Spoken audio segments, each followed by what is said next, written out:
Hey, what's up? Vinny Ten Racing. It's kind of a Wednesday video we're doing today. We have so much stuff going on and we have so much work here in the shop, and just figured, maybe keep you guys informed of what's going on. So, as I told you guys, we're going to build this VR38 block together, and we're going to try to make, 2,500, 2,800 horsepower.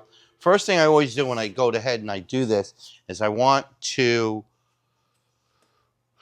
do the first things first in my world is measure, after I get a box semi-clean, is to measure the main bearing clearance. That's the first thing I always go for. So the first thing I always do is I measure the crank. A lot of people, when I measure a crank, let me put my glasses on here. It's nice. When I go to measure a crank, it's a beautiful crank, by the way. It's a Sonny Bryan crank. Just a really beautiful piece. A lot of people use the thimble to do it. I don't. I like feeling it as tight as I possibly can, and I know that gives you the more consistent feeling to it, but I'm pretty consistent with my feel as well, and I like being able to put that right up on the crank and make it as tight as possible, because I believe that's the truest measurement there. Okay, and then I kind of roll it back and forth a little bit. It doesn't really scratch the crank. It's not like you're going to crank down on it. And so I like that right there. And so what did I got? I got 2.547. And we go out to the 10,000ths and with a 5. So I put that down there, 2.547 with a 5. Okay, I write that down. And then I'll go ahead and I will measure this. So if you come on this side, you can see I'm trying to just get it to 0. Okay. So I just, and one of the tricks here, so you don't maul up the bearing, is you try to use as close as you can arbor as you can, so that you're not putting a lot of pressure on the bearing and nicking up the bearing. But I've actually taken these motors apart, right there on 0. I've actually taken these motors apart. I've taken my own motors apart, and I've actually seen the markings from the bearing. So that's how cool that is. Okay, so we got a 0 right there. You like it? Nice and straight. Hold it up. Put your eyeballs right on it. Perfect right there. So I got a nice 0. You come over here, you lock it down a little bit. Okay, you grab your handy dandy micrometer. Okay, you use the same one, and you also zero this in to 0. Oh boy.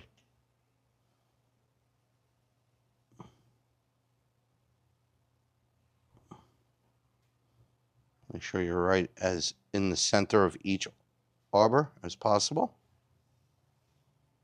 That looks pretty good. I'm right on 0. That looks all pretty good right there. All right, so what do we got? We got 2.549. So the main bore right here. Always start out with a fresh sheet of paper. So my crank was 2.547 with a 5 or a 4.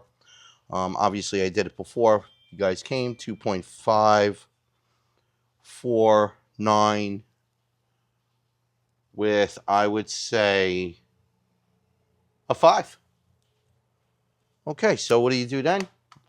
I always take the bigger number, which is 2.5495 on the bore, and minus my crank number, which is 2.5474, and this should give me my clearance, and my clearance is 0.21, which is actually pretty good. But believe it or not, if this was your street car, I'd run that 0.21, especially on a king bearing that's already coated.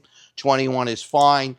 Would you want a little bit more? They always say, oh, it's 1/1000th of an inch for every 1,000th of a crank on the crank. So it's a 2.5-inch crank. Technically, you should have 2.5. But on the modern motors that are aluminum, that are going to stretch a little bit. If this was 2.2, 2.3, 2.4, I'd be very happy with it. 2.1 on main, maybe just a little tight on this.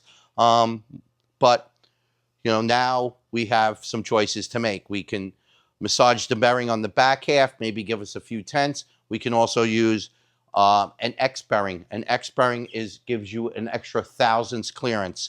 So in other words, on most bearings that King makes, they'll provide, believe it or not, there's 3 bearings that they'll provide you that you have an option for. One is the X bearing.